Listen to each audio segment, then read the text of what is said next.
전도서 3장 4절 8절에 전도 3장 4, 오늘 전도서 3장 4절 말씀, 시기와 때, 시기와 때, 예. 어젠가, 맞죠? 당선 수락연설을 할 때 바이든이 이 구절, 여기를 인용하더라고요.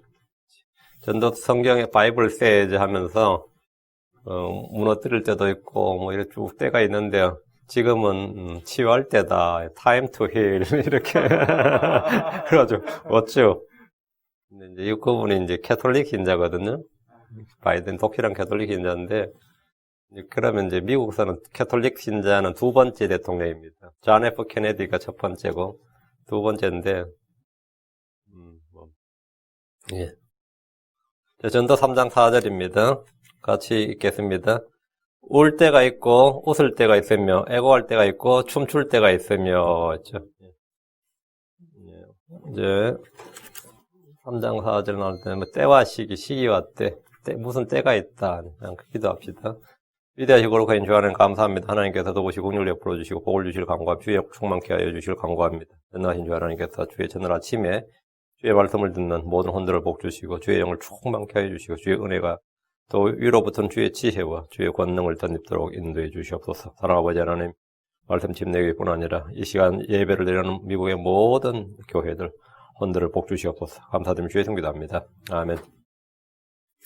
오늘은 지난 시간에 이어서 모든 것은 때가 있다는 말씀을 계속 전하겠습니다. 1절에 하늘 아래 모든 일에는 시기가 있고 모든 목적한 것에는 때가 있도다. 이렇게 하면서 이제 시작돼가지고 한 절에 4번씩, 그죠? 한 절에 4가지씩, 무슨 때가 있고, 4개씩 해서 8절까지, 2절부터 8절까지 총 28개의 때, 예를 들고 있습니다.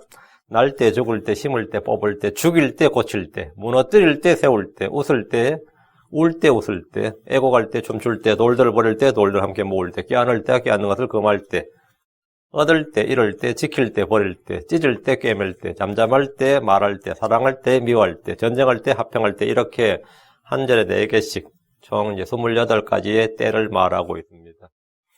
미국의 올드 컨트리, 올드 팝송에 보면 이 전도서 2절부터 7절까지를,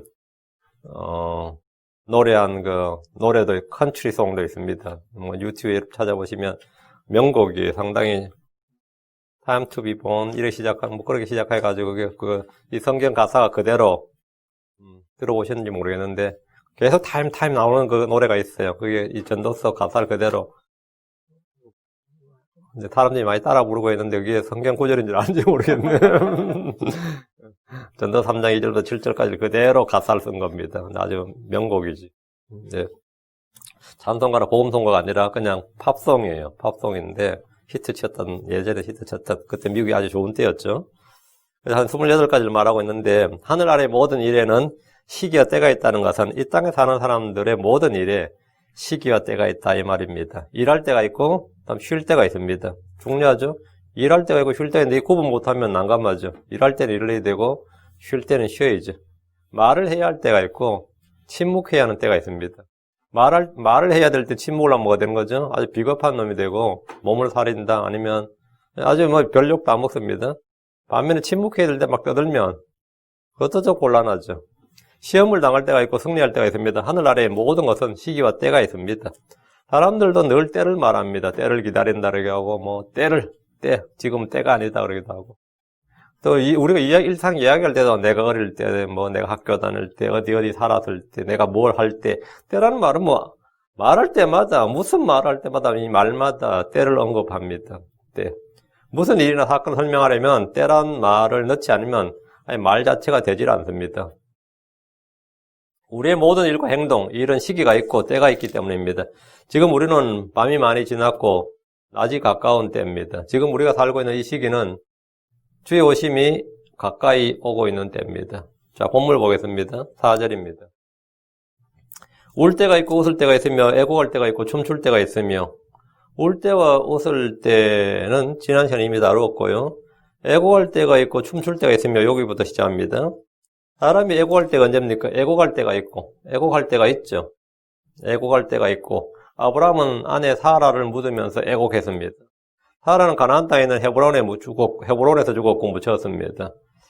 창세기 23장 2절에 보면 사라는 기럇 야르바에서 죽었는데 바로 그곳은 가나안 땅에 있는 헤브론이니라. 아브라함이 와서 사라로 인해 애곡하며 그녀로 인해 울었더라. 사람이 죽는 날을 성경은 애곡하는 날 이렇게 말합니다. 에서는 아버지가 늙어서 죽을 날이 가까이 왔다는 말을 했는데 창세기 27장 41절에 내 아버지로 인해 애곡할 날들이 가까우니, 내 아버지로 인해 애곡할 날이 가까우니 이 말은 뭐죠? 내 아버지가 죽을 날이 가까우니 이 말이에요. 애곡할 날, 죽을 날, 같은 말입니다. 야곱은 요셉이 죽었다는 말을 듣고 애곡했습니다. 요셉은 아버지 야곱이 죽었을 때 애곡했습니다. 사무엘이 죽었을 때 온 이스라엘이 그를 위해 애곡했습니다. 다윗은 바세바가 낳은 자기 아들이 죽었을 때 애곡했습니다. 애곡할 때란 말은 죽음, 멸망을 당할 때입니다. 이스라엘의 딸들은 해마다 나흘씩 애곡하는 일이 있었습니다. 사사기 11장 40절에 이스라엘의 딸들이 매해 해마다 가서 길르앗 사람 입다의 딸을 위하여 1년에 나흘씩 애곡하였더라. 그 입다의 딸을 위해서 왜 애곡하죠? 요셉이 왜 애곡해서 죽었으니까 애곡했지. 그 이스라엘 딸들이 입다의 딸들을 위해서 애곡했다. 그럼 입다의 딸은 어떻게 된 거죠? 죽었다는 말이지. 입다의 딸이 아버지 입다의 잘못된 서원으로 번제물로 드려져서 죽었기 때문입니다. 일부 크리스천들 중에는 입다의 딸이 죽은 것이 아니라 평생 독신 처녀로 주의 집에서 살았다는 근거 없는 그 거짓된 주장을 자연스럽게 합니다. 그러나 성경 그녀가 번제 헌물로 죽었고 이스라엘 딸들이 그녀를 위해서 해마다 애곡했다고 분명하게 기록하고 있습니다. 애곡한다는 말의 용례를 알면 이거는 죽었니 살았니 이건 논쟁의 여지가 없죠. 애곡할 때가 있는데 그들은 입다의 딸이 죽었을 때 그게 그들에게는 그 딸들이 애곡할 때였다 이 말이죠. 주께서 오시는 날에 땅에 있는 모든 사람들이 애곡합니다. 야고보 4장 9절에 고난을 받고 애곡하며 슬피 울지어다. 너희 웃음을 애곡으로 너희 기쁨을 근심으로 바꿀지어다. 왜? 주님 와서 심판하시니까. 주의 날이 이 땅에 사람들이 애곡하는 때입니다. 애곡하는 때가 있다. 언제? 지금은 기뻐할지 몰라도 주께서 오시는 그 날에 이 땅에 있는 사람들은 다 애곡합니다. 계시록 18장 8절에 그러므로 그녀가 받을 재앙들과 사망과 애곡과 기근이 한 날이 말이라. 사망과 애곡과 기근이 한 날이 말이라. 그녀가 완전히 불에 타리니 그녀를 심판하신 주 하나님 강하시니라. 큰 바벨론이 탈 때를 말한 거죠. 우리는 이 땅이 애곡하는 날 저 하늘에 있습니다. 다음 춤출 때가 있으며 성경에서 춤을 추는 장면을 생각해 보십시오. 홍해를 건넌 이스라엘이 물에 빠져 죽은 이집트 군대를 보았을 때 미리암과 이스라엘 여인들이 춤을 췄습니다. 출애굽기 15장 20절에 아론의 누이 여대 원자 미리암이 손에 작은 북을 잡으며 모든 여인들이 그녀를 따라 나오며 작은 북을 잡고 춤을 추니 작은 북이란 말은 탬버린을 말합니다. 킹김성에 팀브롤라고 나오는데 탬버린. 성경에는 북이 나오지 않습니다. 우리말로 이제 탬버린하고 번역하기 좀 그랬나 본데 작은 북을 잡고 춤을 추니 했습니다. 다윗은 언약궤를 가져올 때 춤을 췄습니다. 사무엘하 6장 14절 주 앞에서 힘을 다해 춤을 추니라. 다윗은 아마에봇을 입었더라. 힘을 다해 춤을 췄다. 이 춤을 출 때가 있다고요. 승리했을 때, 주의 언약궤를 되찾아왔을 때. 춤을 춘다는 것은 넘치는 기쁨으로 그 혼과 영과 혼의 그 넘치는 기쁨을 몸으로 표현하는 게 뭐냐면 춤이죠. 물론 노래로 할 수도 있고 말로 할 수도 있고 여러 개 할 수 있는데 춤이 이제 가장 강력한 그 기쁨을 표현하는 수단이죠. 가장 강력하게. 그런데 이제 마음의 기쁨도 없고 그 영과 혼의 기쁨도 없는데 그냥 아무런 기쁨도 없는데 몸을 흔드는 사람들이지. 그거는 춤을 추는 게 아니라 몸을 흔드는 거지. 그건 춤을 춘다기보다는 춤을 취미나 직업으로 삼는 무용수들을 한번 생각해 보시면 돼요. 그들이 마음에 기쁨이 있어서 춤을 추는 거 아니고 그 직업이야. 그게 자기들은 예술이라고 그러기도 하지만 또 어떤 목적을 가지고 춤을 추는 경우도 있습니다. 헤롯의 생일날 춤을 춘 헤로디아의 딸은 자기의 기쁨을 표현한 것이 아니고 헤롯을 기쁘게 해주기 위해서 춤을 췄습니다. 그렇죠?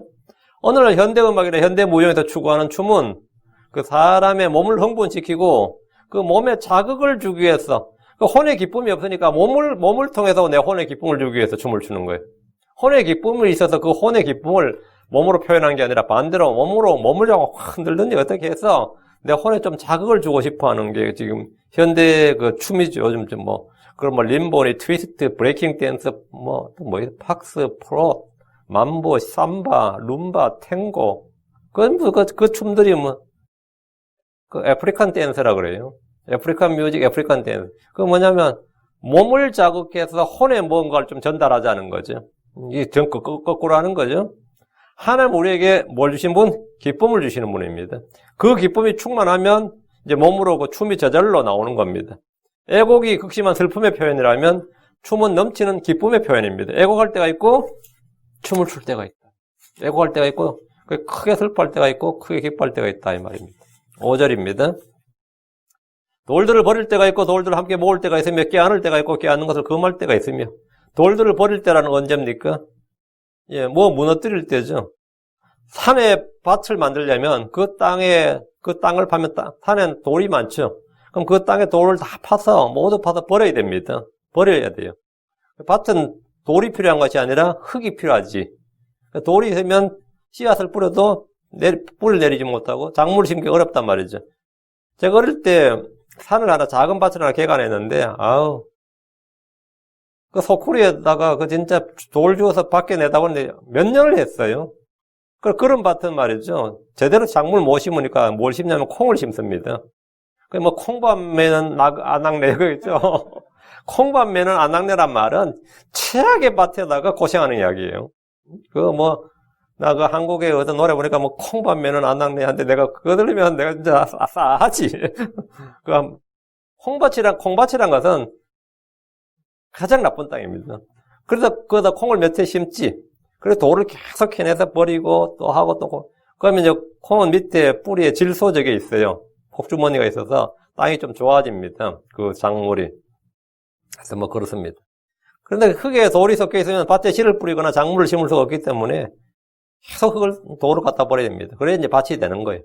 길을 닦거나 운동장을 만들려면 거기 섞여 있는 돌들을 다 내다 버려야 됩니다. 집터를 닦으려면 일단 돌을 다 치워야 됩니다. 어떤 땅에 돌이 많으면 그것을 깨고 부수고 버리는데 돈과 시간이 많이 듭니다. 돌을 한 곳에 버리면 거기에 돌부적이 쌓이죠. 그런데 버린 돌들이 뭔가를 지을 때는 굉장히 중요한 재료가 됩니다. 그 돌들 사용할 수가 있는 거죠. 돌들을 함께 모아두면 그 돌들은 어딘가에 쓰임새가 있습니다. 돌들을 함께 모을 때가 있습니다. 제단을 쌓으려면 먼저 돌을 모아야 됩니다. 성을 쌓으려면 엄청난 돌들을 모아야 됩니다. 집을 지을 때 기초공사에 돌이 많이 필요합니다. 돌들을 버릴 때가 있고 함께 모을 때가 있는 것처럼 사람들도 마찬가지입니다. 성경에서 사람을 돌로 표현할 때가 있습니다. 예수님은 산돌이시고 반석이시고 기초석입니다. 예수님은 머릿돌이시고 모퉁이돌이십니다. 그분은 사람들이 버린 돌이며 거부되었으나 하나님께 인정받은 선정받은 돌고 보배로운 산돌이십니다. 버릴 때가 있고 십자가죠. 모을 때가 있다 이거예요. 예. 우리 역시 살아있는 돌들입니다. 베드로전서 2장 5절에 너희도 살아있는 돌들로서 영적 집으로 건축되고 예수 그리스도를 통해 하나님께서 받으실 만한 영적 희생물을 드리는 거룩한 제사장이 되었도다. 버린 돌들이란 구원받지 못한 사람들입니다. 주께 함께 모인 돌들은 누구냐? 크리스천들입니다. 다음 껴안을 때가 있고 이제 아이가 태어나면 엄마 아빠가 가장 먼저 하는 일이 갓난 아이를 안아보는 거죠. 품에 한번 안아보는 거라고. 그 아이를 보는 가족들 친지들도 한결같이 제일 먼저 하는 일이 뭐죠?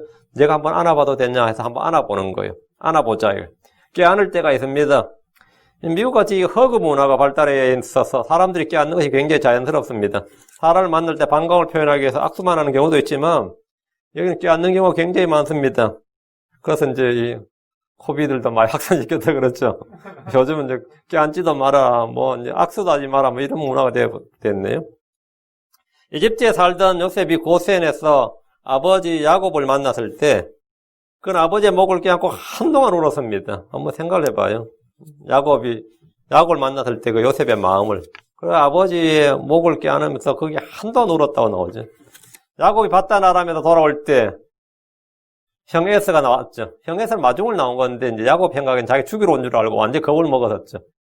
근데 형 에서가 이 야곱을 맞이하면서 그렇게 울었어요. 부둥켜 안았어요. 부둥켜 안았다고 나와요. 창세기 33장 4절에 에서가 달려와서 그를 맞이하여 부둥켜 안고 목을 껴안으며 그와 입을 맞추고 그들이 우니라. 같이 울었네. 그들이 우니라. 예수님은 아이들을 안고 그들에게 안수하며 축복하셨습니다. 당자의 아버지는 돌아오는 아들을 보고 달려가 그의 목을 껴안고 그에게 입을 맞췄다. 다 껴안았다 이거예요. 껴안았다는 것은 embrace, 이건 받아들인다, 환영한다, 반가움과 이런 걸 다 표현하는 겁니다. 에베소의 장로들은 바울과의 마지막 만남에서 그의 목을 껴안고 입을 맞추었습니다. 사도행전 20장 37절에 그들이 다 몹시 슬피 울며 바울의 목을 껴안고 그에게 입을 맞추며, 사람이 사람만 껴안는 것이 아닙니다. 요즘은 개나 고양이를 안고 다니는 사람 있죠. 사람이 개나 고양이를 안고 다녀요. 이렇게 자기 애 안고 다니듯이. 그럼 또 개나 고양이는 지가 뭐 사람인 줄 알고 또 푹 안겨 있는 거 보면 웃겨요. 내가 볼 때 웃기지만 그 사람들 뭐 좋겠지 이게. 그 나무를 껴안는 사람도 있습니다. 바위를 껴안는 사람도 있습니다. 욥기 24장 8절에 보면 산들의 소나기에 젖고 피난처가 없어서 바위를 안고 있느니라. 바위를 왜 안고 있겠어요? 바위의 그 온기를 좀 느끼려고 안고 있는 겁니다. 추울 때 낮에 바위가 쉽게 더워지고 쉽게 차가워지죠. 그래도 몇 시간은 따뜻하거든요. 그러면 안고 있는 거죠. 잠언 4장 8절에 보면 우리가 껴안을 것이 나옵니다. 잠언 4장 8절 그것을 높이라 그리하면 그것이 너를 높이리라 내가 그것을 품으면 그것이 너희를 종기로 인도하리라. 여기서 품는다. 그것을 품으면 품는다는 말은 껴안는 겁니다. 요즘은 그런 분들이 드물지만 예전에 대부분의 크리스천들은 교회 갈 때 성경을 들고 가는 게 아니라 품고 갔습니다. 교회를 들고 가는 게 성경책은 이렇게 드는 게 아니라 이렇게 항상 이렇게 품어서 이렇게 이러자세요. 목사님도 그렇고 전도사님도 그렇고 집사님도 그렇고 교회 가는 게 기본 자세가 이거였어요. 품고 가는 거 이렇게. 요즘 크리스천들은 그런 사람 잘 없습니다. 그때 사람들은 그 성경에 대한 기본 인식이 뭐냐면 성경은 내 가슴에 품어야 할 것이다. 내 마음에 품어야 한다. 그게 신앙이 좋았죠. 대부분 다. 그 사람 킹제임스 성경 몰랐다 할지라도 신앙 자체는 오늘날 어떤 사람들도 훨씬 더 뛰어나고 신심이 있었죠. 열정도 있었고 참 좋았어요. 근데 요즘 사람들은 성경에 이렇게 한 사람 거의 없죠. 대신 뭐 하죠? 백을 이렇게 하지. 손가방, 손지갑 좋은 걸 잡으면, 좀 비싼 거 잡으면 이렇게 백을 안고 다니지. 백 안고 다니는 사람 꽤 많이 봤습니다. 성경은 안 안고 다니는데, 명품 백이나 지갑이 있으면 그걸 이렇게 딱 잡고 다니죠. 사람이 껴안지 말아야 할 것은 뭐냐? 사람이 껴안을 때가 있는데 껴안을 때가 있죠, 이렇게. 껴안지 말아야 할 것은 낯선 여자들입니다. 어떤 남자가 창녀를 껴안는 것은 수치와 파멸에 이런 일입니다. 하나님은 유다가 거름더미를 껴안았다고 말합니다. 예레미야가 4장 5절에 맛을 즐기며 먹던 자들이 거리들에서 황폐하게 되고 주홍색 옷을 입고 자란 자들이 거름더미를 껴안았으니 거름더미를 왜 껴안은 것 같아요? 이거는 품꾼들, 노동자 중에서도 노예나 품꾼들이 하는 일입니다.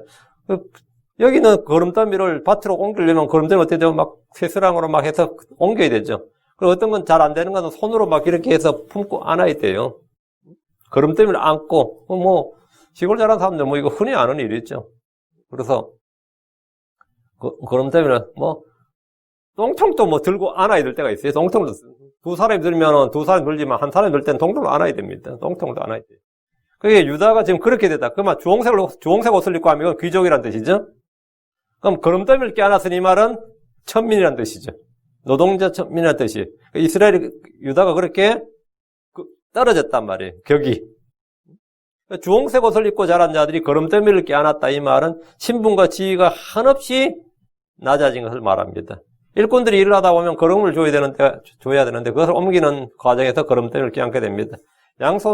양손으로 거름을 담은 가만이나 부대를 옮기려면 껴안을 수밖에 없습니다. 근데 그럴 때가 있다고요. 사람이 일이라는 게 아무도 모르니까. 다음 금할 때가 있으며 나오는데 금할 때가 있으며 껴안을 때가 있는데 이제 껴안는 걸 금할 때가 있다 이 말이죠. 껴안기를 금할 때가 있다는 것은 친교를 금하는 겁니다. 유대인들은 이교도들을 껴안는 걸 금합니다. 남자들은 자기 아내 외에 다른 여자들을 껴안는 것을 금합니다. 당연히 금지죠. 여자들은 자기 남자 외에 다른 남자의 품에 안기지 말아야 됩니다. 성경은 창녀, 음녀의 가슴을 껴안지 말라고 합니다. 잠언 5장 10절에 내 아들아 어째 내가 낯선 여자로 인해 기뻐하며 낯선 자의 가슴을 껴안으려 하느냐. 그건 금지되어 있다. 금할 때가 있으며 말이에요. 전쟁에 나갔던 우리아는 왕의 부름을 받아서 돌아왔는데 자기 집으로 들어가지 않았습니다. 다윗은 그에게 먹고 마시도록 하고 취하도록 했습니다. 술을 준 거예요. 이 말은 그에게 술을 줘서 주어 마시게 하고 그를 집으로 보내서 자기 아내와 함께 눕게 하려 했는데 우리아는 자기 집으로 가지 않고 다윗의 종들과 함께 침상에 눕고 자기 집으로 내려가지 않았습니다. 우리아는 안을 때와 금할 때를 알았습니다. 금할 때를. 그는 전쟁 중에 자기 아내를 안는 걸 금했습니다. 남자들은 자기 아내에게 합당한 애정을 줘야 됩니다. 그러나 금식이나 기도에 전념할 때는 합의함으로 금할 수 있습니다. 고린도전서 7장 5절에 너희는 서로를 속여 권리를 빼앗지 말라. 너희가 금식과 기도에 전념하기 위해 동의를 구해 얼마 동안 그리하는 것은 예외이나 다시 함께하라. 이것은 너희가 참지 못함으로 인해 사탄이 너희를 시험하지 못하게 하려 함이니라. 뭐 얼마 동안 그리하는 것은 예외이나 얼마 동안 앉지 않는 것 그건 예외다. 그때가 바로 금할 때가 있으며 기도와 금식에 전념할 때 합의상 얼마 동안이 금할 때가 되는 거지. 그게 바로 금할 때입니다. 6절입니다. 믿을 때가 얻을 때가 있고 잃을 때가 있으며 지킬 때가 있고 버릴 때가 있으며 얻을 때가 있고 잃을 때가 있다는 말은 누구나 뭐 일상에서 흔히 하는 말이고 특히 투자자들이 늘어나는 얻을 때가 있으면 잃을 때가 있는 것이고 심지어 뭐 도박꾼들도 그렇죠. 얻을 때가 있으면 잃을 때가 있고 딸 때가 있으면 잃을 때가 있고 뭐 다 하는 말이에요. 얻을 때가 있고 잃을 때가 있고 우리는 뭔가를 얻을 때가 있습니다. 배우자를 얻고 자녀를 얻을 때가 있습니다. 학생들은 학위를 얻을 때가 있습니다. 일을 하면 보상을 얻을 때가 있습니다. 사람들은 저마다 원하는 것을 얻기 위해서 노력하는데 얻을 때가 있습니다. 차를 사고 집을 사고 저마다 원하는 것 필요한 것을 얻는 사람이 있고 전혀 얻지 못하는 사람도 있습니다. 빵 한 조각을 얻지 못해 도둑질하는 이들도 있습니다. 직업을 얻지 못해 오랫동안 실직자로 사는 사람들도 있습니다. 병자들 중에는 치료약을 얻지 못해 고통 가운데 있는 사람들도 있습니다. 얻을 때가 있고 이 말은 가장 좋은 것 얻을 때가 있고 우리는 뭘 얻어야 되느냐? 구원을 얻을 때가 있고 구원을 얻을 때가 있고 영원한 생명을 얻을 때 주 하나님부터 내가 원하는 것 구하는 걸 얻을 때가 있습니다. 3월 동안 기도했는데 얻을 때가 있다고요. 뭐 기도한다고 금방금방 다 되는 게 아니란 말이죠. 하나님께서 때와 시기가 있다고 그랬다고. 그 때가 있어요. 지금은 구원의 날이며 주께서 받아주시는 때입니다. 이제 얼마 지나면 우리는 그리스도 심판에서 보상을 얻을 때가 있습니다. 보상을 받을 때가 있습니다. 지금 마지막 날들이 위험한 때입니다. 디모데후서 3장 1절에 또한 이것을 알라 마지막 날들의 위험한 때가 이르리라 하는데 지금은 사람들이 건전한 교리를 견디지 못하는 때입니다. 디모데후서 4장 3절 때가 이르리니 그들이 건전한 교리를 견디지 못하면 기가 가려워 자기 욕심대로 자기를 위해 선생들을 쌓아두고 그럼 우리는 주님으로부터 좋은 것을 얻었습니다. 주님으로부터 좋은 걸 얻었어요. 이럴 때가 있으며 이럴 때가 있다. 사람도 이럴 때가 있죠. 건강을 잃을 때가 있고 젊음을 잃을 때가 있고 돈을 잃을 때가 있고 직업을 잃을 때가 있고 친구들을 잃을 때가 있고 배우자나 자식이나 부모를 잃을 때가 있습니다. 우리가 지금 매주 보니까 잘 모르죠. 진짜 1년마다만 봐도 다시 보면 확 늙어 있어요, 사람이. 젊음을 잃는 거죠. 젊음을 잃는 거예요. 뭐가 이럴 때가 있다고. 슬픈 일이지만 우리는 얻는 때의 기쁨을 누린 것보다 잃는 것의 아픔과 슬픔을 훨씬 더 크게 느낍니다. 우리가 마지막으로 잃어버린 것이 뭐냐, 이제 생명입니다. 이 땅에서 마지막으로 잃어버린 것이 생명이에요. 육신의 생명을 잃어버리죠. 그건 이제 더 이상 잃을 게 없는 거죠. 내가 다 잃었다 그러면 뭐죠? 뭐 건강 잃고, 또 마지막에 생명을 잃는 거예요. 자기 생명을 잃는 것이, 자기 생명을 잃는다. 이걸 성경에 자기 혼을 잃는다 그래요. 그게 가장 큰 것을 잃는 일입니다. 성경은 죄인들을 일컬어서 뭐라 그러죠? The lost. 그러죠. 잃어버린 자, 이렇게 말하죠. 뭘 잃어버렸다는 말이죠? 예. 생명을 잃어버린 자다. 하나님 주신 것을 잃어버렸다는 말입니다. 첫 사람 아담을 생각해 보십시오. 그는 하나님이 지으신 모든 것을 값없이 얻었습니다. 태어날 때 얻었어요. 아내도 얻었고, 왕국도 얻었고, 다 얻었습니다. 하나님이 지으신 모든 걸 다 아담이 얻었어요. 그렇죠. 다 얻었는데, 죄를 짓고 나서 다 잃어버렸습니다. 물론 아내는 안 잃어버렸지만, 거의, 하나님 주신 거의 다, 모든 걸 다 잃어버렸습니다. 에덴의 낙원을 잃어버렸고, 생명을 잃어버렸습니다. 잃어버린 자가 된 거예요. 쟤도 누구냐? 잃어버린 자다, 말이에요. 이 땅의 죄인들이란 다른 표현이 뭐죠? 잃어버린 자다, 그러죠. 하나님 주신 걸 다 잃어버린 자다, 말이죠. 우리는 뭐냐? 잃어버린 자가 아니다, 말이죠. 찾았다, 말이죠, 다시. 마가복음 8장 35절에 누구든지 자기 생명을 구원하려는 자는 그것을 잃되, 누구든지 나와 복음을 위해 자기 생명을 잃는 자는 바로 그것을 구원하리라. 잃는 자, 얻는 자. 얻을 때가 있고 잃을 때가 있다. 주 예수님을 통해서 구원을 얻고 의를 얻고 영원한 생명을 얻으면 아무도 그것을 빼앗을 수 없습니다. 구원받으면 그런 더 이상 잃은 자가 아닙니다. 요한일서 1장 8절에 너희 자신을 살필지니 이로써 우리가 이룬 것들을 우리가 잃지 아니하고 충분한 보상을 받으리라. 이어서 6절입니다. 지킬 때가 있고 사람들은 뭔가 지켜야 할 것이 있습니다. 우리가 늘 하는 말이 가정을 지켜야 된다. 건강을 잃기 전에 지켜야 된다. 그러죠. 재산을 많이 모은 사람 이 재산을 지켜야 된다 그러죠. 군대와 경찰의 주 임무가 뭡니까? 국민의 생명과 재산을 지키는 겁니다. 정부의 역할은 딱 하나입니다. 국민의 생명과 재산을 지키는 거예요. 그게 국가의 역할이에요. 구약 성도들은 율법을 지켜야 됩니다. 절기들을 지키고 안식일을 지키고 음식규를 지켜야 됩니다. 성경 우리가 지켜야 할 것들에 대해서 엄청나게 많이 말하고 있습니다. 신명기 4장 2절엔 너희는 내가 너희에게 명령하는 말에 더하거나 거기에서 빼지 말고 내가 너희에게 명령하는 주 너희 하나님의 명령들을 지키라. 지키라. 명령을 지키는 것이 자기 혼을 지키는 겁니다. 신명기 4장 9절 오직 너는 스스로 조심하여 힘써 내 혼을 지키라. 내 눈이 본 일을 내가 잊어버릴까 염려하노라. 내 평생 동안 그 일들이 내 마음에서 떠날까 염려하노라. 오직 그 일들을 내 아들들과 내 손자들에게 가르치라. 그러니까 주님께서 힘써 내 혼을 지키라. 혼을 지키는 방법이 뭐냐? 주의 명령들을 지키는 거다. 그럼 신약성경에서 우리가 지켜야 할 것들이 뭡니까? 요한복음 14장 5절 너희가 나를 사랑하면 내 명령들을 지키라. 우린 주 예수로의 명령들을 지켜야 됩니다. 근데 주 예수로의 명령들이 뭐냐? 그게 모세율법으로 가는 게 아닙니다. 사도 바울이 내가 내게 쓴 편지들, 내가 내게 쓴 글들이 주의 명령들이니라. 그 바울서 신사가 전부 다 주의 명령들인 거예요. 우리가 지켜야 할 주의 명령들인 거죠. 이것을 언제나 지켜야 할 것입니다. 지금은 지켜야 할 때입니다. 지켜야 할 때. 유다서 1장 3절 사랑하는 자들아 공통의 구원에 관하여 내가 너희에게 쓰려고 모든 열심을 내던 차에 성도들에 대한 한번 전달된 믿음을 위해 너희가 힘써 싸우라고 너희에게 써서 권면할 필요를 느꼈나니. 여보면 너희가 지키라 이거예요. 이게 지키기 위해서 한번 전달된 믿음을 위해서 우리는 화평의 매는 띠로 성령이 하나 되게 하신 것을 힘써 지켜야 됩니다. 우리는 다른 사람들의 죄들에 참여하지 말며 우리 자신을 순결하게 지켜야 됩니다. 우리는 자신에게 맡긴 것들을 지켜야 됩니다. 디모데후서 1장 14절 우리 안에 가진 성령님 의지하여 내게 맡겨진 것하는 것을 지키라. 지켜야 할 것들을 지킬 때 지켜야 할 것들을 지켜야 됩니다. 지켜야 할 것들을 잃어버리면 지키지 않으면 어떻게 되냐? 우리는 아무것도 안 됩니다. 우리는 자기 혀를 지켜야 됩니다. 입술에 파수꾼을 세우고 입을 지켜야 됩니다. 우리는 가족을 지켜야 됩니다. 믿음을 지켜야 됩니다. 입술에 파수꾼을 세우고 다 지켜야 돼. 주의 말씀을 빼앗기지 말고 지켜야 됩니다. 마귀는 즉시 와서 말씀을 빼앗아갑니다. 계시록 3장 8절에 내가 내 행위를 아노라 보라 내가 내 앞에 열린 문을 두었으니 아무도 그것을 닫지 못하리라. 내가 적은 힘을 가지고도 내 말을 지키며 내 이름을 부인하지 아니하였도다. 여러분 내가 적은 힘을 가지고 내 말을 지키며 지금 지켜야 할 때다 이거예요. 버릴 때가 있으며 버려야 할 것을 버리지 않으면 그것은 도리어 손해가 됩니다.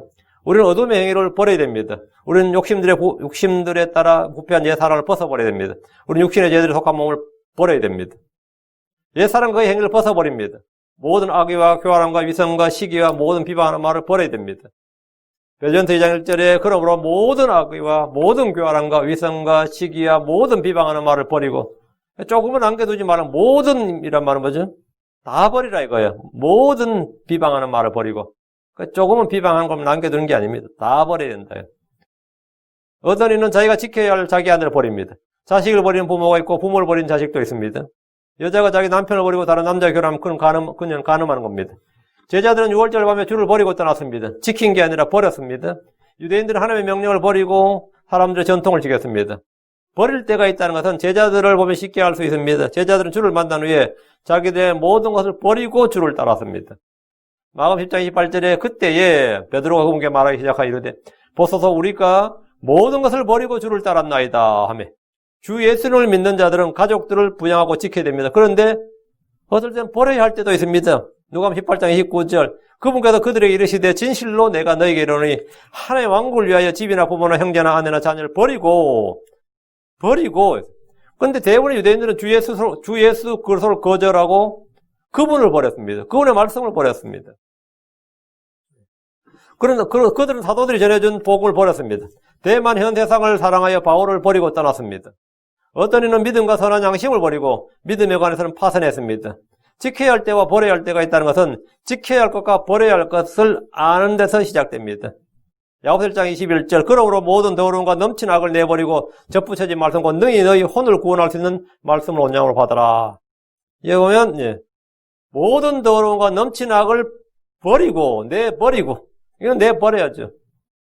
버려야 할 것은 버리고 받을 것은 받고. 다음 7절입니다. 7절 찢을 때가 있고 꿰맬 때가 있으며 잠잠할 때가 있고 말할 때가 있으며 찢을 때가 있고 있고란 말씀대로 하나님은 솔로몬 왕국을 돌로 찢으셨습니다. 열왕기상 11장 32절에 아이야가 자기 위에 걸친 그 새 옷을 잡아 12조각으로 찢고, 아이야가 자기 옷을 12조각을 찢었어요. 그 아이야는 여로보암에게 자기가 찢은 12조각을 딱 앞에 놓고 10조각을 취하게 했습니다. 10지파가 그에게 주어진 겁니다. 10지파가. 주님께서 왕국을 찢으신 거예요. 본문에서 찢을 때가 있다는 것은 구약의 유대인들이 회개할 때, 애곡할 때 자기 옷을 찢었다는 데서 나온 말입니다. 찢을 때가 있고 하면 이 말은 회개할 때가 있고, 슬픔을 표현할 때 아니면 회개할 때 옷을 많이 찢었죠. 사무엘상 4장 12절에 바로 그날에 어떤 베냐민 사람이 군대에서 달려나와 자기 옷을 찢고 자기 머리에 흙을 뿌린 채 실로 이르니라. 여러분, 자기 옷을 찢고 신약에서 예수를 재판하던 대제사장 그 자리에서 신성모독하는 말을 들었다면서 자기 옷을 찢었습니다. 찢을 때가 있다는 구절을 볼 때 가장 선명하게 떠오르는 구절은 마태복음 27장 51절입니다. 이에 보라, 성전의 휘장이 위에서 아래까지 둘로 찢어지고 땅의 진동에 바위들이 터지고, 휘장이 위에서 아래로 둘로 찢어졌다고. 찢을 때가 있다고. 하나님께서 드디어 뭐가 된 거죠? 구약의 율법을 지성소로 가는 새 길을 여시기 위해서 닫혀있던 길을 찢으셨다. 우리 주께서 성전 휘장을 위에서 아래로 둘로 찢으셨습니다. 찢을 때가 있었다. 찢을 때가 있고. 하늘 아래 모든 이런 시기와 때가 있다는 것은 우리가 너무나 잘 알고 있습니다. 다음, 꿰맬 때가 있으며, 살이 찢어진 의사들은 실로 꿰맵니다. 수술실에 있는 것이 가위와 칼과 실입니다. 상처난 부위를 찢어서 도려내야 할 것은 도려내고 다시 꿰매야 됩니다. 바늘과 실이 없는 집은 거의 없을 겁니다. 꿰맬 때가 있기 때문입니다. 언제나 꿰맬 때가 있어요. 옷은 천을 잘라서 그것을 꿰매는 것입니다. 사람들이 만든 옷은 다 바느질이 되어 있습니다. 저는 봉제공에서 일하는 사람들 본 적이 있습니다. 옷을 만들기 위해서 하루 종일 꿰매는 것이 그들의 일이었습니다. 하루 종일 꿰매요. 하루 종일 미신기 앞에서. 그래서 옷도 이 수선 잘하는 집 가면요, 이거 좀 줄여주세요 그러면 저는 어떻게 줄이나 이렇게 해보니까 옷을 완전히 해체해버리더라고. 이 옷 자체를 완전히 깜짝 놀라. 옷을 다 해체해버리고 새로 다 꿰매는 거예요. 바느질 다 하는 거예요. 뭐 그렇게 하나? 그러니까 야, 옷 하나를 완전히 다 해체해버리는 거예요. 본래 그렇게 하는 거라고. 옷을 새로 만드는 거, 만드는 것 같더라고요. 옷감만 그냥 본래 있던 옷감이지 완전히 새로 만드는 거예요.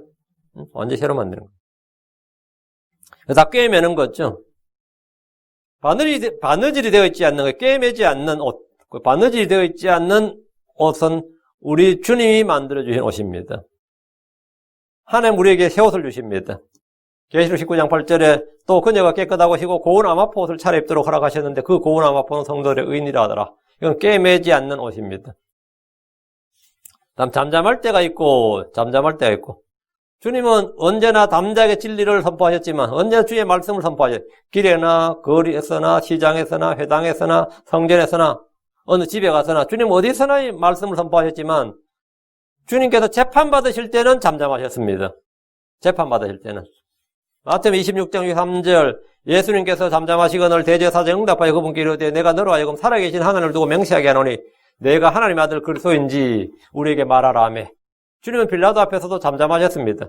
그분은 도살자로 가는 양같이 끌려갔으며 털 깎는 자 앞에서 잠잠한 어린 양같이 자기 입을 열지 않았습니다. 재판장에서 당당하게 무죄를 주장하고 자신의 결백을 입증해야 하기 정상인데 왜 주님은 잠잠하신 겁니까? 모든 죄를 시인하는 것처럼 자기를 변호하지 않았어요.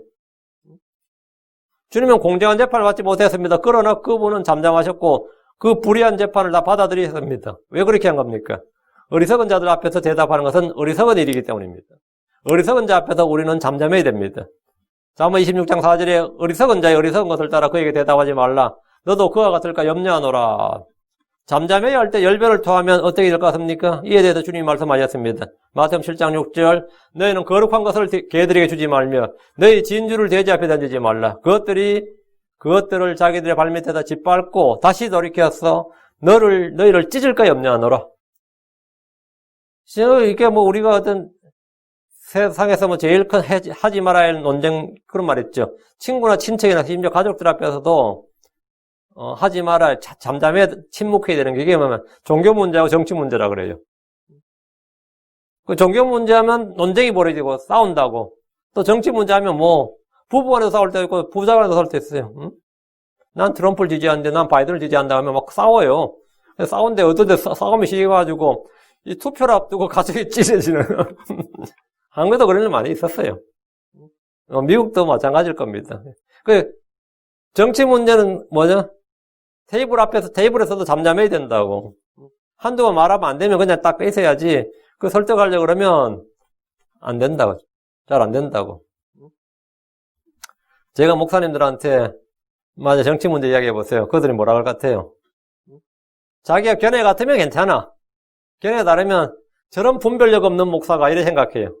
저런 분별력 없는 목사가 설교단에서 강단에서 설교한다 생각합니다. 근데 반대로 저는 어떻게 생각해요? 저런 크리스천도 아닌 인간이 저런 놈을 크리스천이라고 내가 참 저런 주장 저런 걸 지지하는 저런 인간이 크리스천이라니 참 이래 생각한다고. 안 그렇게 생각 안 할 것 같아요? 다 그렇게 생각해. 그러니까 이거는 잠잠해야 된다고. 왜? 내가 생각하는 그 거룩한 것들을 걔들이 주지 말며 거룩한 것들 걔들이 내가 절대 걔들로 있냐는 거야. 이거 참 민망하네. 걔들이 주지 말며 너희 진주를 돼지 앞에 던지지 말라. 요즘 이 대학생만 돼도 말이죠. 이 보수적이적 가치관을 지향하면 또라이 취급받아요. 외계인 취급받고. 지금 한 대학생 좀 된 사람이 대학생이 말이죠. 뭐 혼전 순결 이야기하고 뭐 낙태 금지 이야기하면 그 또라이 취급받아요. 그건 성경적 가치관이지. 안 그래? 그건 진보적 가치관이 아니고 보수적 가치관 그런 게 아니라 이건 성경적 가치관이에요. 우리 애도 이제 대학 간다 그러니까 제가 제일 걱정되는 게 집 떠나면 어떻게 될지 알 수가 없는 거예요. 분명히 리버럴 하게 될 것 같은 그 불안감이 요즘 엄습을 해가지고 내가 딸들 방에 잘 안 돼가지고 요즘 수시로 올라가요. 분명히 리버럴 하게 될 게, 왜? 대학이란 게 그런 곳이야, 리버럴. 거기는 휴먼 라이트만 있지, 가지 라이트, 하나님의 이건 없어요. 그리고 그걸 자기들은 뭐라고, 프로그레시브로 생각한다고.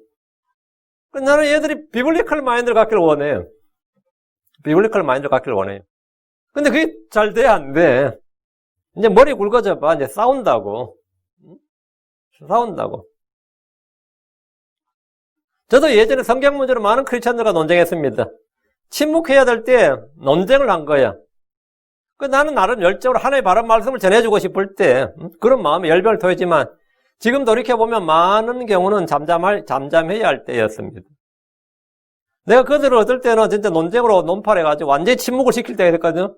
그럼 그게 설득이 되느냐? 아닙니다. 설득되는 이를 갈고 있었던 거야. 응? 얼떨결에 내가 윤 목사한테 당했는데 이러면서는 그때 내가 준비가 안 돼서 당했는데 이러더라고. 얼떨결에 당했는데 그러면서 설득이 되거나 이게 아니에요. 이를 갈고 있다가 나중에 뒤에서 다른 사람 막 욕하고 그 놈은 인간이 안 됐다느니 뭐 목사의 자질이 안 된다느니 이러면서 막 욕도 하고 다녀요. 나는 막 했는데 진짜 걔들에게 진짜 진줄 던졌구나. 진짜 던진 거지. 던진 내가 잘못이지 그런 거죠. 성도들이 잠잠해야 될 때, 성도들이 잠잠해야 할 때를 고르라면 저는 딱 한 가지예요. 특히 정치적 논쟁을 해야 될 때 잠잠해야 됩니다.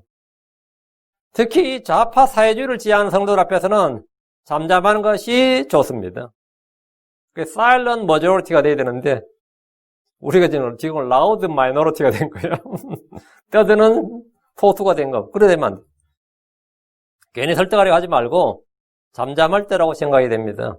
성도들이 언제나 담대 입을 열어 복음을 전하고 진리를 말해야 되지만 음모론을 신봉하는 성도들 앞에서는 잠잠해야 됩니다.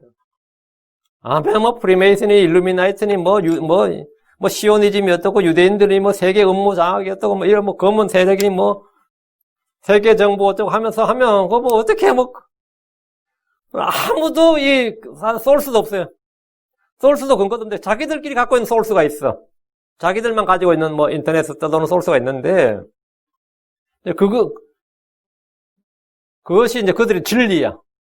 근데 그건 뭐냐면 자기들만 아는 진리야. 그게 뭐냐면 현대판 영지주의입니다.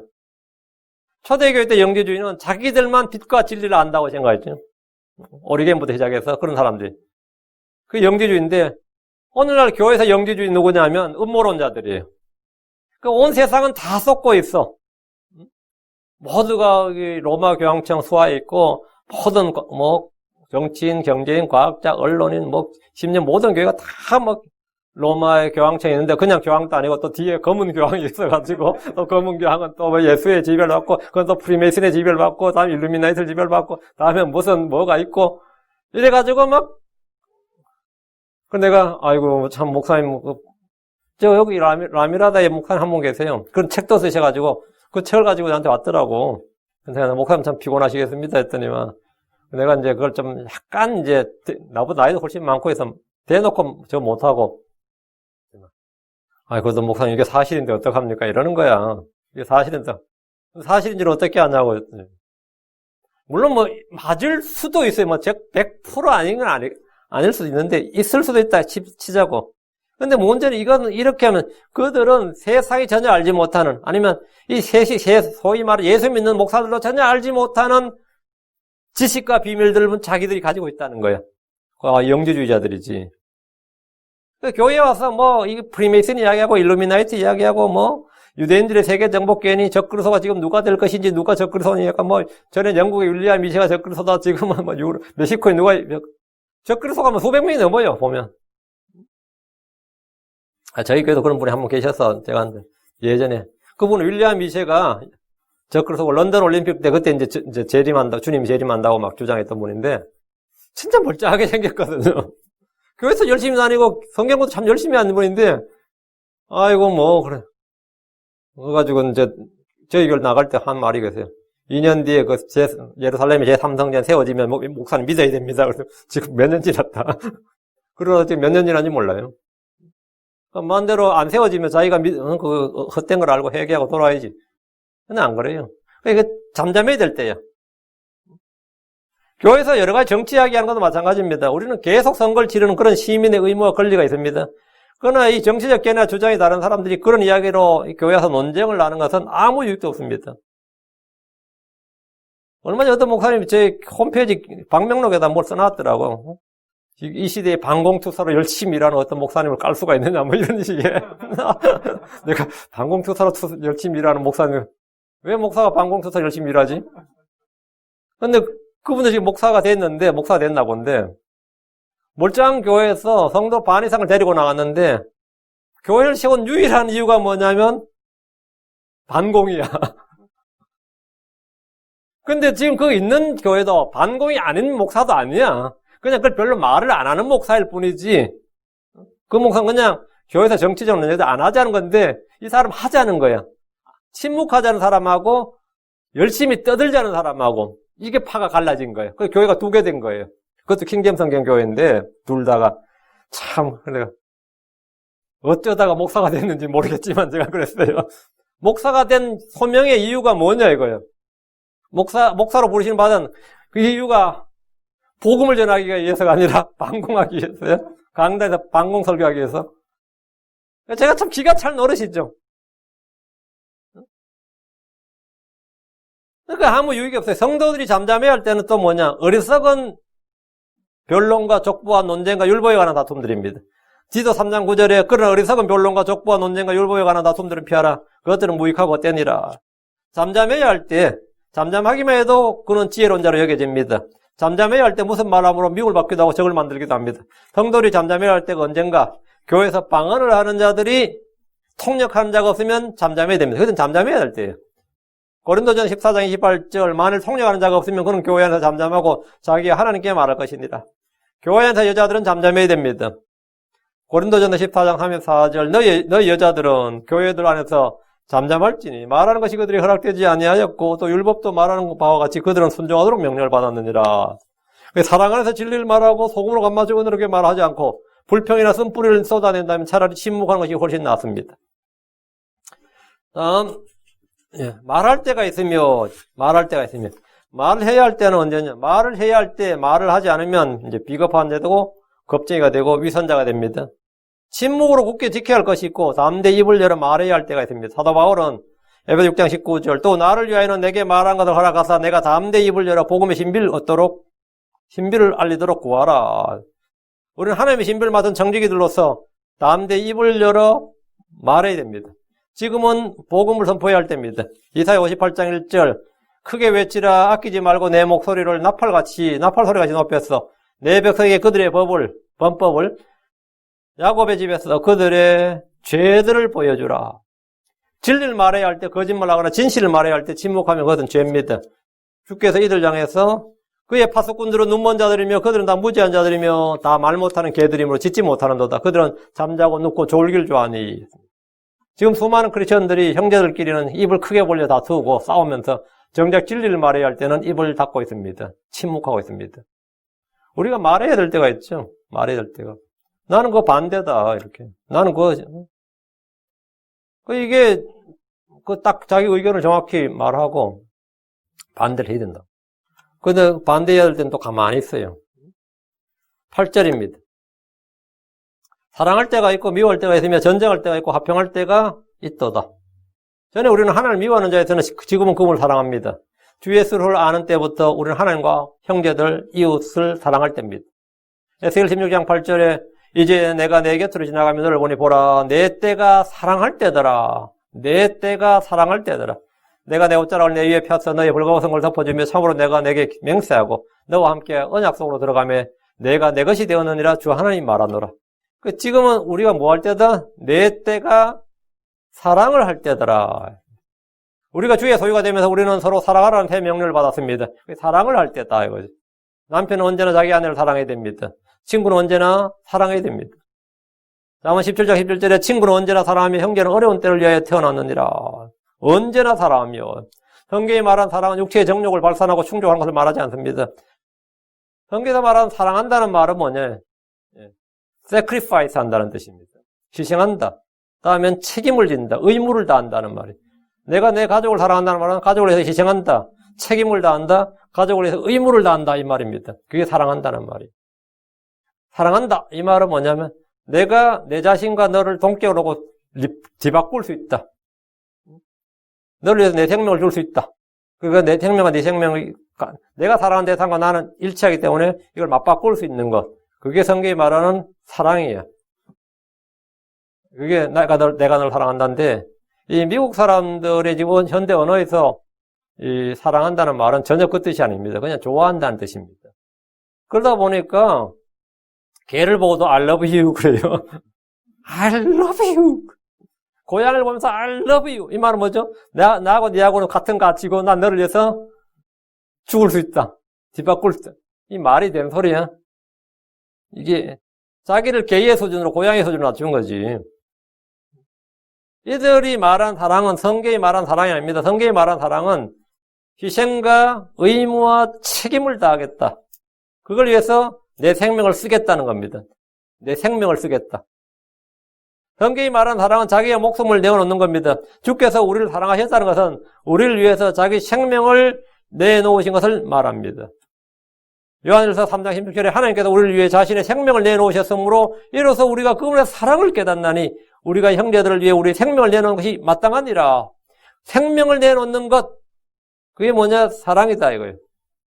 사랑할 때가 있고 사랑할 때가 있고 또 미워할 때가 있으며 미워할 때가 있습니다.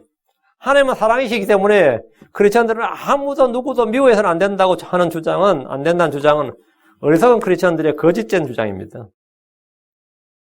요즘 그런 주장들이 많죠. 시편 101편 3절에 내가 사악한 것을 내 눈앞에 두지 아니하리이다. 내가 객길로 가는 자들이 행하는 일을 미워하오니 미워한다고. 그것이 내게 달라붙지 못하리이다. 내가 그런 사람들이 행하는 일을 미워한다. 내가 그걸 미워할 줄 모르면 어떻게 되는 거죠? 동조하게 되는 거죠. 미워할 것들을 미워하라. 이것이 성경적인 명령입니다. 다윗은 미워하는 것들이 있었는데 그것이 무엇인지 보면 시편 119편 104절, 113절, 163절 주의 훈계들을 통해 내가 명철을 얻었으므로 모든 거짓된 길을 미워하나이다. 모든 거짓된 길을 미워한다고요. 113절 내가 허탄한 생각들을 미워하나 주의 법은 사랑하나이다. 허탄한 생각들을 미워한다고. 163절 내가 거짓말은 미워하고 몹시 싫어하나 주의 법은 사랑하나이다. 사랑할 것이 있고 미워할 것이 있다고. 사랑할 때가 있고 미워할 때가 있습니다. 미워할 것들을 미워하지 않고 사랑해야 한다는 것은 거짓입니다. 주를 두려워하는 것은 악을 미워하는 것입니다. 시편 139편 21절 22절 오 주여 내가 주를 미워하는 자들을 미워하지 아니하나이까 주를 치려고 일어나는 자들로 인하여 내가 근심하지 아니하나이까 내가 그들을 완전히 미움으로 미워하며 내가 그들을 완전한 미움으로 미워하며 그들을 나의 원수로 여기나이다. 내가 그들을 사랑한다. 내가 그들을 완전한 미움으로 미워한다. 누구를요? 그들이 누구냐? 주를 미워하는 자들, 주를 치려고 일어나는 자들. 주를 미워하는 자들, 주를 치려고 일어나는 자들을 대해서 우리는 어떻게 된다고? 구원의 야조가 아니고 사랑의 야조가 아니고 완전한 미움으로 미워한다고. 그들을 나의 원수로 여기나이다. 우린 주를 미워하는 자들을 미워하고 완전한 마음으로, 완전한 미움으로 미워해야 됩니다. 전쟁해야 할 때가 있고, 전쟁할 때가 있고, 평화를 주장하는 사람들 중에는 무조건 전쟁을 반대한다. 무조건 전쟁은 반대한다. 아무리 나쁜 평화라도 좋은 전쟁보다 낫다. 이렇게 말합니다. 좋은 말과 언변으로 사람들 속이는 자들이 평화를 최고의 가치로 여기지만, 평화는 어디서 누구로부터 어떻게 오는지는 전혀 알지 못합니다. 예수를 속아 우리의 화평입니다. 예수님을 통한 화평이 아니라면, 그 예수님을 통해 얻는 평안, 화평이 아니라면 그것은 거짓 평화입니다. 우리는 그리스도의 좋은 군사들로 전쟁을 치른 자들입니다. 주 예수님은 구원의 대장이십니다. 이 세상은 전쟁터입니다. 전쟁할 때 전쟁을 피하면, 전쟁을 해야 할 때 전쟁을 피하면 평화가 오는 것이 아니라 노예가 됩니다. 지금 미국은 중국과 사실은 경제전쟁을 벌였죠. 이 전쟁은 끝을 내야 됩니다. 전쟁을 시작을 안 했으면 모를까. 일단 시작했으면 finish the job. 그 뒤로 끝을 봐야 돼요. 근데 끝을 못 보면 난감하죠. 만약 이번에 바이든이 대통령이 돼서 다른 건 다 몰라도 그 트럼프가 방아쇠를 당겨놓은 전쟁 끝을 봐줘야 돼요. 정권이 아무리 바뀌더라도.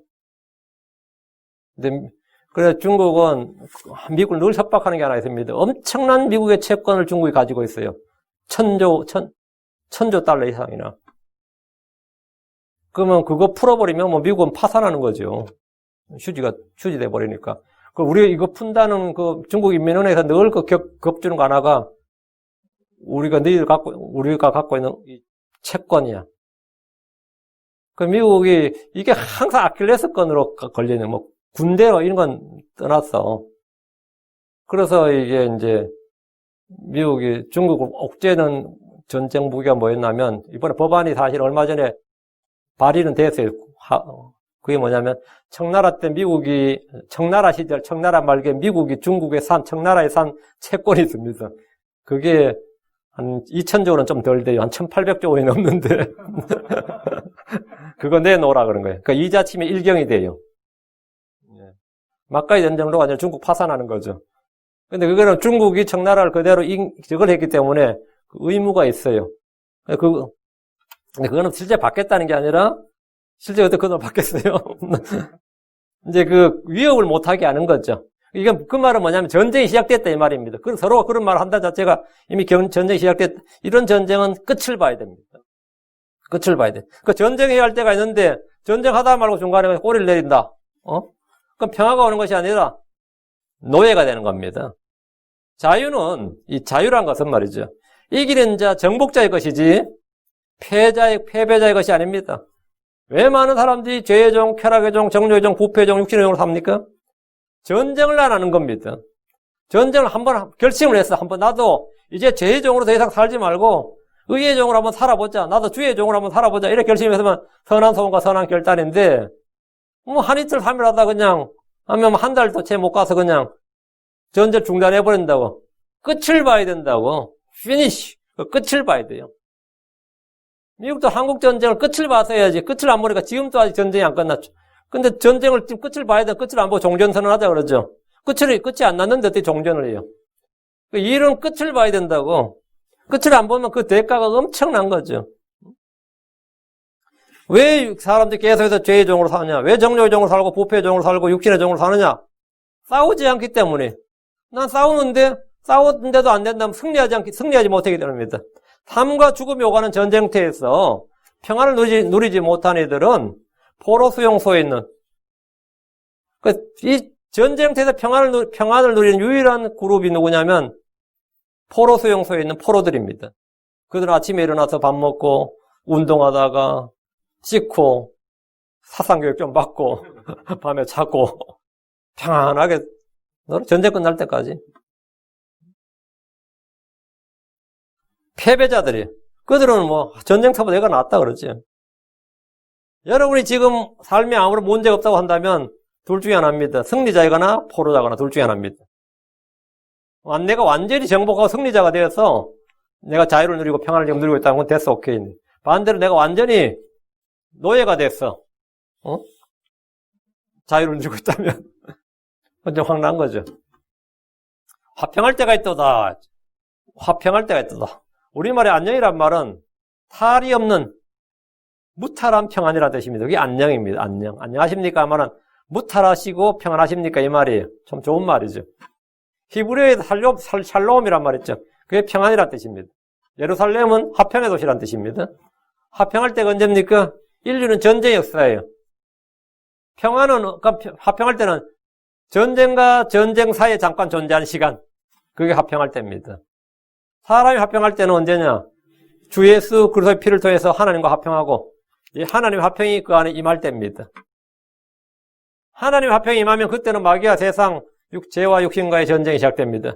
진정한 화평의 때는 화평할 때가 온다. 화평할 때가 있다. 이건 언제냐? 주께서 다시 오실 때입니다. 솔로몬은 여기서 때에 관한 말을 이제 멈췄어요. 여기까지만 하고 이제 멈췄어요. 뭐, 뒤에서 뭐 하려면 끝이 없죠. 때가 있다는 말을 이 28번을 반복을 했는데, 하늘 아래서 모든 것은 때가 있고 시기가 있다는 진리를 확실히 보여줬습니다.